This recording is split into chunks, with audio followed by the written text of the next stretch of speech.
All right, hey guys, back for another round of tournament guides here. This is the East Coast Tournament. It's going to be for Master Division. Now, one of the things that I'll typically do with this type of wind, it's pretty typical for me to go the other direction to the left here.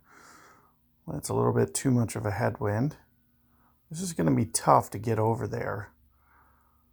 Looks like he can get it over there, getting it up far enough to where you're out of the line of this tree. Probably going to require a really nice driver. And you'll also see that you're going to have to really spend on balls. If you only have kingmakers, we're going to have to go this way. If you want to see that guide, I'll do it next.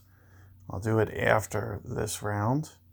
For this one, I'm either going to use dead ball, just try to get it out here. Pock 6. Since the wind's a little bit smaller, should be able to get it just a little bit farther. Thinking somewhere around the logs of here. There's 5, 6, 7, 8 rings somewhere in here. And then just try to blast it with some nice curling it away from the bunker.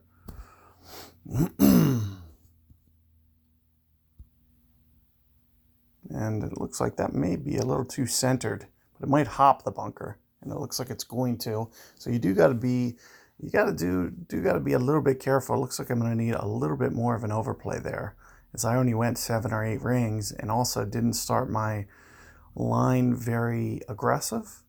So as a result, you can see that it does, kind of shoot down to a lower target. I expected with all that curl for it to be okay, but then I did great ball left on top. I would have preferred the great ball right if I was going to make a miss, but it kind of is what it is there. At least know, that's something to think about. It's going to be ideal to do that with a Pock 7. A Pock 5 players, I'm going to probably recommend not going that way. It's tough to say. It's really tough to say because, it might not be the worst thing to do. Now, the only thing I'm going to have to do here is avoid that tree branch. So I'm thinking something along the lines of this. We're going to land up here where there's a little bit more consistent hop. So aside from this, you can see we're towards min club. I'm thinking we're going to check what it looks like at about 10 and a half rings. I'm going to maybe almost 11. This is probably 10.7. It looks like I'm clear of that tree. Since I am clear of that tree, I'm just going to do this with no curl. But note that if I do get into that tree, I'm going to have to curl it slightly. Now you can see that I hit a great ball. Had I not great balled it, very good chance I maybe would have been able to make it. Make sure you're considering things like wind effect as well. But, keep in mind I was close to that min adjustment, so I'm trying to go somewhere in the neighborhood of 1.2 per ring for that adjustment. So somewhere 10 and a half. So I went probably about 10.7. You can see as a result how that came out.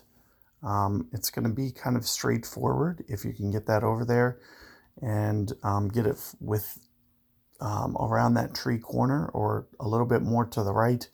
Keep in mind to use that max curl and a little bit of an overplay. Great balls to the right are going to be a little bit more favorable because you can see that how much that it just tries to resist curling back there. You really got to make your misses kind of almost towards the right edge of that fairway.